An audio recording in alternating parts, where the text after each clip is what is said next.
ये कथा है हमारे वैदिक इतिहास की एक महान स्त्री की, जिसने अपने चारित्र्य और पतिव्रता धर्म से भगवान श्री हरि को तो प्रसन्न कर लिया, अभी तो उसके साथ साथ आज उस स्त्री के नाम से हम इस एकादशी का पालन भी करते हैं।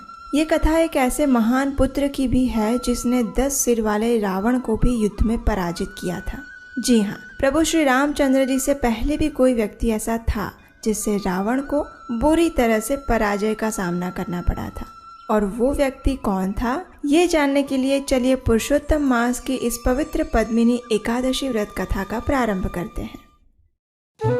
हे कृष्ण, नागानां च यथा शेषः पक्षिणां गरुडो यथा देवानां च यथा विष्णुर्वर्णानां ब्राह्मणो यथा वृक्षाणां च यथा अश्वत्थः पत्राणां तुलसी यथा व्रतानां च तथा गोप्यो वरा च एकादशी तिथिः। गर्ग संहिता माधुर्य खंड अध्याय 8 श्लोक संख्या 50 और 51 में नारद मुनि राजा बहुलाश्व के संवाद में कहा गया है।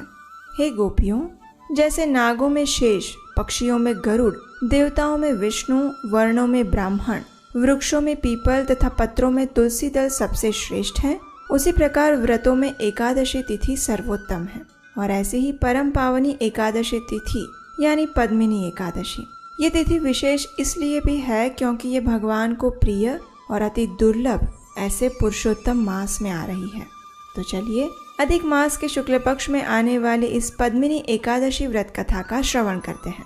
लेकिन ध्यान से सुनिएगा, क्योंकि आज एक कथा के अंदर दूसरी और दूसरी कथा के अंदर तीसरी कथा आने वाली है, तो कहीं आप उलझन में ना पड़ जाएं। इसलिए ध्यान से और धैर्य से अंत तक इस पद्मिनी एकादशी कथा को सुनिएगा। एक समय युधिष्ठिर महाराज ने भगवान श्री कृष्ण से पूछा, हे जनार्दन, अधिक मास के शुक्ल पक्ष में कौन सी एकादशी आती है? इस अत्यंत दुर्लभ और परम कल्याणकारी एकादशी का योग्य रूप से पालन कैसे किया जाए? कृपया आप इस विषय में बताएं। युधिष्ठिर महाराज का प्रश्न सुनकर भगवान श्री कृष्ण ने उत्तर दिया, हे राजन, अधिक मास के शुक्ल पक्ष में आने वाली एकादशी है पद्मिनी एकादशी। यह अत्यंत कल्याणकारी और पवित्र एकादशी है। जो व्यक्ति पूर्ण निष्ठा और श्रद्धा से इसका पालन करता है, वह निश्चित रूप से मृत्यु के बाद मेरे धाम वापस लौटता है।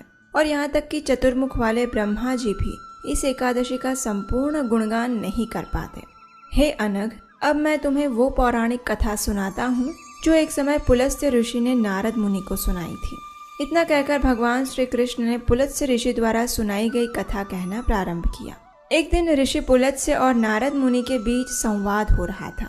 ऐसे में पुलत्स्य ऋषि ने नारद मुनि से कहा, एक समय मैंने दशानन रावण को कृतवीर्य अर्जुन की कैद से मुक्त करवाया था। अब देखिए, ये सुनकर नारद मुनि को अत्यंत आश्चर्य हुआ और उन्होंने पूछा, हे ऋषिवर, रावण तो अत्यंत शक्तिशाली था और उसने तो इंद्र जैसे देवताओं को भी परास्त किया था, तो फिर कार्तवीर्य अर्जुन उसे कैसे परास्त कर पाए? नारद मुनि के इस प्रश्न के उत्तर में पुलत्स्य मुनि ने एक कथा कह सुनाई, जो कि इस प्रकार है। त्रेता युग में हय राजवंश में कीर्तवीर्य अर्जुन नाम का एक महान राजा हुआ था। उसकी राजधानी माहिष्मती थी और उस राजा की 1000 रानियां थीं। राजा इन सभी रानियों से एक समान प्रेम करते थे, लेकिन दुर्भाग्य से किसी भी रानी से उन्हें कोई संतान प्राप्त नहीं हो पाई थी। राजा ने अनेक यज्ञ, तपस्या और अनुष्ठान किए, अनेक ऋषियों और विद्वानों से उपाय पूछे, लेकिन एक ऋषि के द्वारा मिले हुए श्राप के चलते वे निसंतान ही रहे। एक दिन अपनी इस दुर्दशा के ऊपर विचार करते हुए राजा ने दृढ़ निश्चय किया कि अब वे जंगल में जाकर घोर तपस्या करेंगे। और ये सोचकर राजा ने अपना राज्य कुशल मंत्रियों को सौंप दिया और स्वयं मुनि का वेश धारण करके जंगल में तपस्या करने के लिए जाने लगे। उसी समय उनकी एक शीलवान और गुणवती रानी वहां आई। इस रानी का जन्म इक्ष्वाकु कुल में हुआ था और वह राजा हरिश्चंद्र की पुत्री थी। उसका नाम था पद्मावती। उसने अपने पति को इस प्रकार जंगल में तपस्या के लिए जाते हुए देखा और उसने सोचा कि मैं एक पतिव्रता स्त्री हूँ, इसलिए मेरे पति के पदचिन्हों का अनुसरण करना यही मेरा एकमात्र कर्तव्य है। इस प्रकार सोचकर वह भी अपने राजसी आभूषण और वस्त्रों का त्याग करके राजा के साथ जंगल में चली गई। राजा कीर्तिवीर्य अर्जुन ने गंधमादन पर्वत पर पहुंचकर 10,000 सालों तक भगवान श्री विष्णु की घोर तपस्या और आराधना की, लेकिन फिर भी उसका कोई परिणाम प्राप्त नहीं हुआ। जब पद्मावती ने अपने पति को इस प्रकार कष्टमय स्थिति में इतनी तपस्या करते हुए देखा तो उसने इस समस्या का उपाय ढूंढने का निश्चय किया। इसके लिए पद्मावती सीधे सती अनसुया के पास गई। वहां जाकर उसने सती अनसुया से प्रार्थना करते हुए कहा, हे माता, मेरे प्रिय पति पिछले 10,000 सालों से भगवान श्री हरि की तपस्या कर रहे हैं, लेकिन अभी तक भगवान नारायण की उनके ऊपर कोई कृपा नहीं हुई। कृपया आप मुझे कोई ऐसा व्रत बताएं जिसका पालन करके हम भगवान श्री हरि को अपनी भक्ति के द्वारा प्रसन्न कर सकें और एक ऐसा पुत्र प्राप्त कर सकें जो कि समग्र विश्व का चक्रवर्ती सम्राट बने। पद्मावती की व्यथा सुनकर महान ऋषि कर्दम मुनि की पुत्री सती अनसुया ने अधिक मास के शुक्ल पक्ष में आने वाली इस एकादशी के महात्म्य का वर्णन कह सुनाया और इसके साथ ही इस व्रत का पालन करने की विधि भी बताई। पद्मावती ने इन आदेशों का यथारूप पालन किया और इस एकादशी व्रत का पालन किया। उसकी भक्ति और निष्ठा से प्रसन्न होकर भगवान श्री नारायण उसी क्षण वहां प्रकट हुए। उन्होंने कहा, हे पद्मावती, पुरुषोत्तम मास में भक्ति और निष्ठा से तुम्हारे द्वारा इस एकादशी के व्रत का पालन करने से मैं अत्यंत प्रसन्न हुआ हूँ। बताओ तुम्हें क्या वरदान चाहिए। भगवान श्री नारायण की अत्यंत मधुर वाणी सुनकर पद्मावती अत्यंत भाव विभोर हो उठी। उसने पूर्ण पुरुषोत्तम भगवान श्री हरि को प्रणाम किया, अनेक प्रार्थनाओं द्वारा उनका गुणगान किया और अंत में एक महान पुत्र प्राप्त करने की अपनी इच्छा प्रकट की।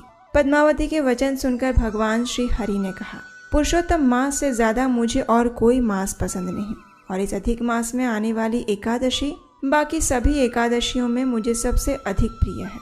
इस एकादशी के दिन श्रद्धा पूर्वक संपूर्ण उपवास करके तुमने मुझे प्रसन्न कर लिया है, इसलिए तुम्हारी इच्छा अवश्य पूर्ण होगी। ये कहकर भगवान श्री हरि ने राजा कीर्तिवीर्य अर्जुन से कहा, हे राजन, तुम्हारी पत्नी द्वारा पुरुषोत्तम मास की एकादशी का पालन करने से मैं उस पर अत्यंत प्रसन्न हूँ, इसलिए तुम भी अपना मनचाहा वर मांग सकते हो।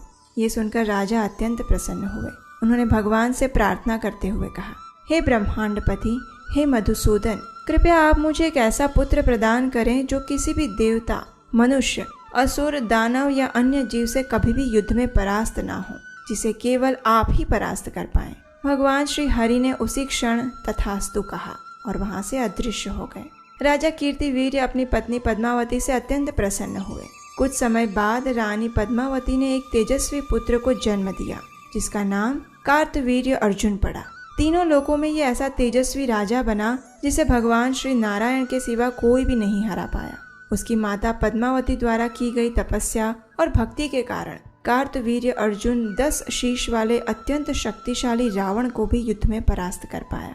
इस प्रकार पद्मिनी एकादशी की कथा का समापन करते हुए भगवान श्री कृष्ण ने युधिष्ठिर महाराज से कहा, हे राजन, जो व्यक्ति पूर्ण निष्ठा और भक्ति से इस एकादशी का पालन करना चाहता है, उसे दशमी के दिन में मात्र एक समय भोजन लेना चाहिए। उसके उपरांत दशमी के दिन उड़द दाल, पालक, चने, मधु इत्यादि का उपयोग नहीं करना चाहिए। जमीन पर सोना चाहिए और ब्रह्मचर्य का पालन करना चाहिए। दूसरे दिन यानी एकादशी को सुबह ब्रह्म मुहूर्त में उठकर पवित्र नदी के जल में स्नान करना चाहिए और स्वयं को स्वच्छ बनाकर भगवान के पवित्र नामों का जप करना चाहिए। उसके पश्चात भगवान के श्री विग्रहों को धूप, दीप, गंध, कपूर, सुगंधित पुष्प इत्यादि अर्पित करने चाहिए। एकादशी के दिन रात्रि में जागरण करके भगवान श्री कृष्ण के पवित्र नाम का जप, कीर्तन और कथा का श्रवण करना चाहिए।